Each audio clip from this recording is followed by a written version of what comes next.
Welcome back. Some very unwell kept MountainManDan and his van. If this is your first time tuning in, please subscribe to the channel, like this video, and share it if you feel like someone else might enjoy it, because today you get to see one dirty van. Oh gosh. Okay, that's a bed not made. I don't know if you can also tell, but I have the mattress elevated with, it's like my electrolytes, so we can get some air. I have holes in the bed platform, but I've noticed as occasionally moisture collects in wetter environments. I would consider Washington a wetter environment, particularly in the winter, so I'm doing some moisture management.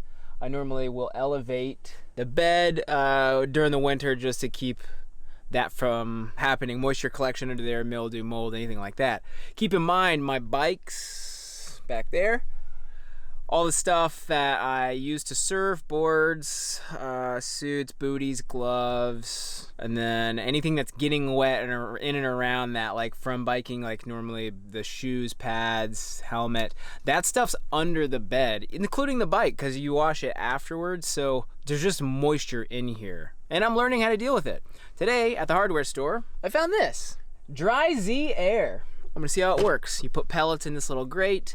Apparently they connect with some water, and then when they do have moisture in there, and then they tend to dissolve after absorption, and then you just pour the water out of the collection plate.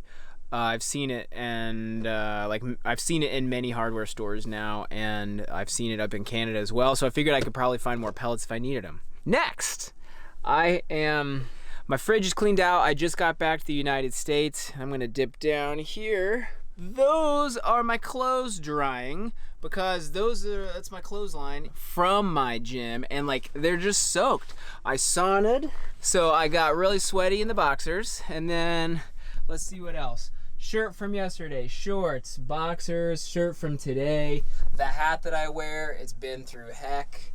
So everything is trying to dry. This is a little custom clothesline I made, eye-ring here, tensioned, paracord here to another eye-ring, and then done. So you might be able to hear the heater going as well. It is trying to push dry air in.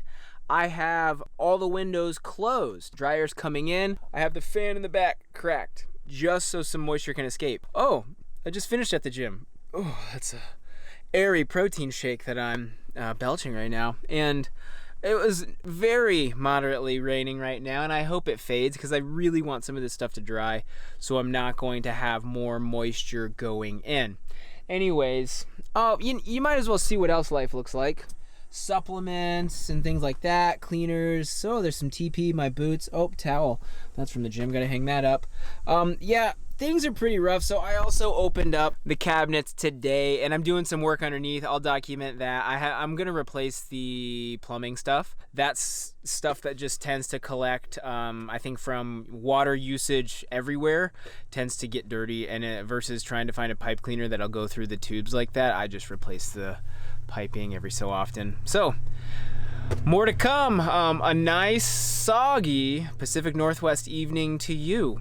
Thanks for tuning in. A quick update. Not a lot of jazz and pizzazz to this video today. And here's even my sink, like cleaning out the fridge. Oh, a new carbon monoxide detector. Here's the pipes that I'm changing. And just, you're seeing it all. This is it. Some of those days. Coop's here with me, smelling a little musty too. Again, if you like this video, like it and comment below. Subscribe to the channel. Let me know what else you want to see. This is about as real as it gets when it comes to van life. We'll catch you soon.